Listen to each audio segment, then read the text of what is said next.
Hello, everyone. My name is Riley, and in this module, we're going to be talking about online anonymity and gender exploration. So, to start off, I want to introduce you to three key ideas that we'll be expanding on throughout the module. So, many people experiment with their gender in online spaces before they do so in real life. Some individuals may not have safe or supportive real life environments to explore their gender. And maintaining separate online and offline identities is common for affirmation and self-discovery. Online anonymity is the ability to exist online without revealing your real-world identity. So this can include using different names, avatars, or accounts.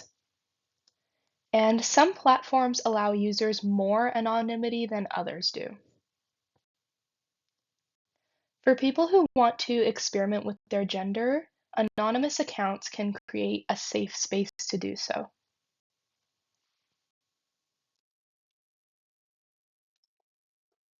People are able to test different names, pronouns, and looks online without real-world consequences.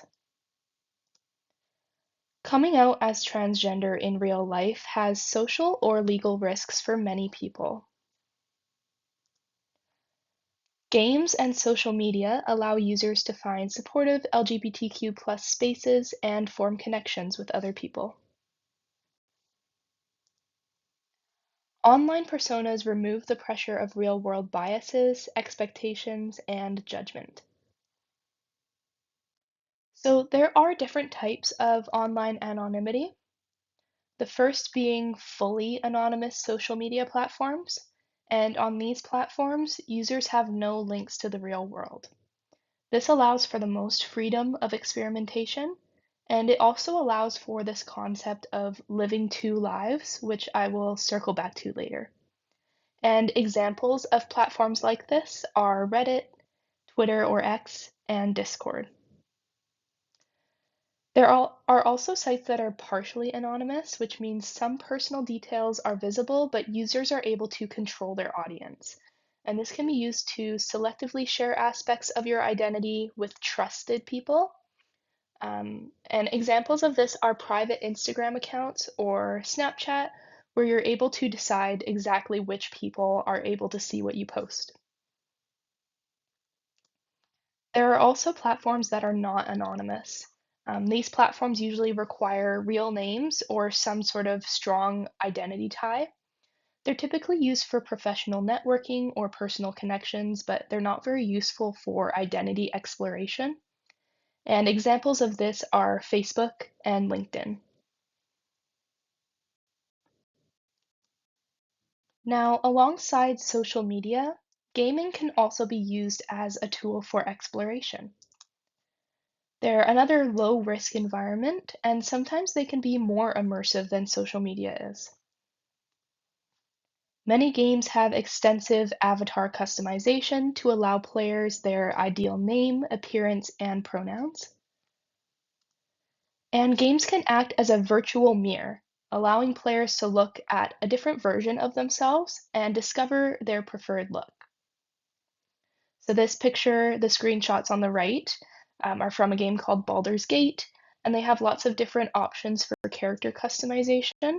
And you're also able to mix and match feminine and masculine traits, so you can really customize what your person looks like. Now we're going to talk a little bit about identity management. So many people curate multiple identities across platforms based on their safety, comfort, and audience on the specific platform. Some people decide to merge their online and real life identities as they get more comfortable, but other people decide they want to maintain separate spaces indefinitely.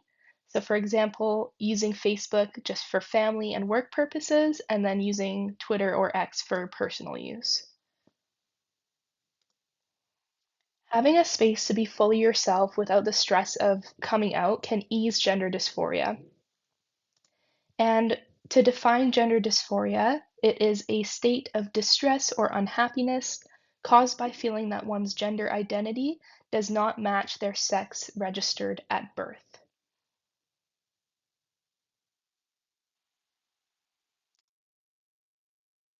So now we're going to talk a little bit about the intersection between neurodivergence and gender. Research shows that autistic people are more likely to identify as transgender or non-binary when compared to neurotypical people. And neurotypical just means a person that does not have any sort of neurological disorder. So why is this the case? Many neurodivergent people question societal rules, which includes rigid gender roles. Some find comfort in less rigid identity categories and enjoy exploring different expressions. Traditional gender labels can feel arbitrary or restrictive, and people may want to define their gender in a way that feels precise to their experiences. So we kind of have a box for women and a box for men, and a person may not fit every trait of someone that's typically in that box. And so that label might not feel natural for their experience. And just on the left here, I have a picture, an infographic with some more information. So I'll give you a second if you want to pause and read that.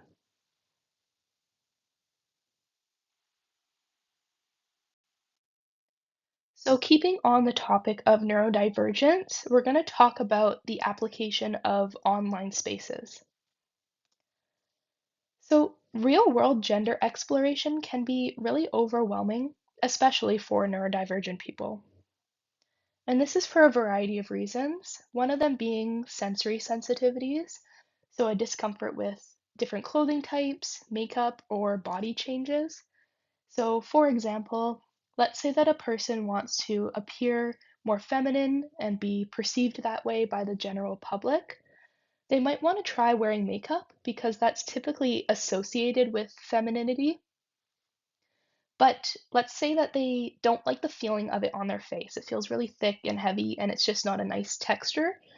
So there's a bit of a conflict of interest there. Whereas online, if you're displaying as a certain gender, you don't really have to worry about makeup or clothing like you do in the real world. And another reason is social anxiety. There's just a lot less worry about being judged if you are online rather than in real life. Online spaces also offer more control over interactions. Text-based conversations reduce sensory and social stress, like I talked about a second ago. But customizable profiles also allow more gradual and less scary identity exploration. So we can kind of almost skip this transitionary period that a lot of people have in real life when they're exploring their gender and just jump from one identity to the other without people questioning you. And this is one of the most important ones, in my opinion. It's selective engagement. So people can choose safe, affirming spaces and avoid judgmental ones, which is pretty hard in the real world. If you're going out, you don't always get to choose who talks to you or who you interact with. But online, it's very easy to just block someone or ignore someone and not feel pressure to speak to anyone you don't want to speak to. So, I would like to take a minute to address some criticism about gender exploration in online spaces. But first, I'm going to read you this comic on the side. This is by Connie Jin, and it says, "There is no one size fits all to your gender journey. You get to take your time, you get to explore, you get to change your mind, you get to change your mind again." Amara says that one of the things she loves about being trans is that there isn't one particular way to look or model being trans. And this part of the comic about changing your mind again and again really stuck out to me because that's very hard to do in real life. People face a lot of judgment if they're changing their appearance very often. And so there's this common belief that identity is only real or valid if it exists in the physical world. There's this assumption that digital spaces are just pretend, and not an extension of the person behind the account. But realistically, gender identity is internal, and your identity exists regardless of your external expression. Research supports the idea that identity exploration in digital spaces is meaningful and valid. So here's my question for you now. If someone can only express their gender online, does that make it any less true? And just to help you with this question, online spaces can often act as a stepping stone for transitioning in real life, but also they may be the only safe and affirming place for some people to express their true gender.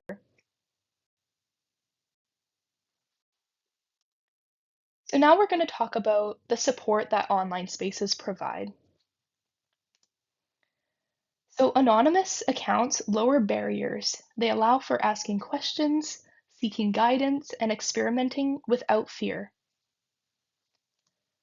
They also offer crowdsourced lived experiences. They have firsthand experiences, and a lot of the information we find firsthand and online about hormone therapy, gender exploration, and transitioning, it's often more detailed and relevant than it would be from clinical sources, because you're hearing from people who have actually lived this experience. Also, global support. So, in person LGBTQ plus spaces often lack intersectionality, and a lot of the time they center white, able bodied, or urban experiences. And online spaces allow for specific curated support to each individual. So, let's say that you are a person of color who is questioning gender. You may find an online space that feels safer for you because you can curate it with people who understand what you're going through, and people who are similar to you. And then there's also this concept of chosen family. So, unfortunately, many trans people lose their real life support after they come out.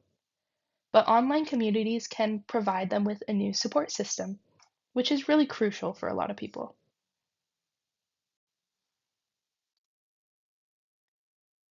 So I'm now going to talk a little bit about how online spaces can act as incubators for new gender ideas.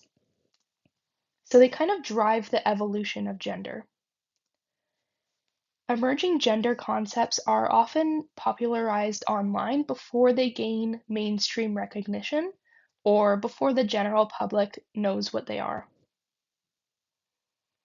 The ability to rapidly exchange ideas online ends up leading to new labels, pronouns, and even frameworks for understanding gender. So, some examples of past online incubated gender evolution are they them pronouns, which were very popular online before they more recently gained wider acceptance and understanding. And also various shifts in language. So, for example, moving away from the word transsexual and towards the word transgender was something that was initiated online. And speaking about online movements, they can influence legal and medical recognition. So, another example of this would be non binary or X labels on passports. This would probably not be something that we achieved as quickly if it weren't for online movements advocating for it. So, I'd like to take a second to introduce you to some new evolving gender concepts that are going to come up later in the module. The first of them being neopronouns. So, neo means new. This is a new pronoun, especially one that is intended to avoid using he or she. So, at the bottom of the slide, we can see this little picture. Someone is using they them pronouns, which are also gender neutral. But then beside them is someone using Z here pronouns, which are neopronouns. Other examples of neopronouns are sie, them, or they, their, which were first made popular in online spaces.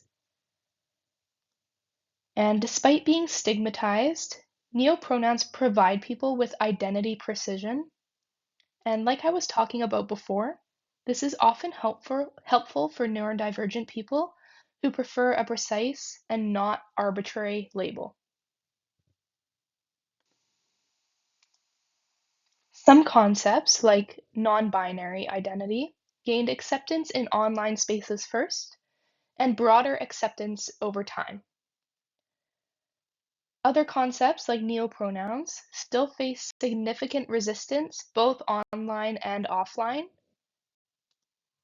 but online spaces allow people to rapidly experiment with and refine these ideas in supportive communities. Now, I do have to acknowledge that there are limitations of online spaces. They are not all good. They do provide refuge, but they aren't universally safe.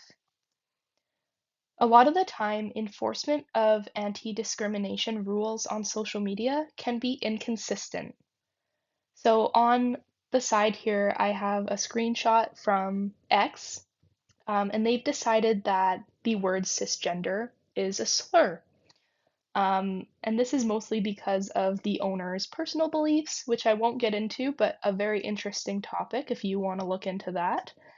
But the word cisgender just means someone who does identify with the gender they were assigned at birth. Um, and this is a really important word, just like transgender is, for discussing different issues, and they are scientific words. So it's really important that we are able to use them when we're talking about these topics. And also online, users must be careful to avoid leaking their personal information, especially if they have an anonymous account. So there's this thing, it's called doxing. It means to search for and publish private or identifying information about someone on the internet, usually with malicious intent.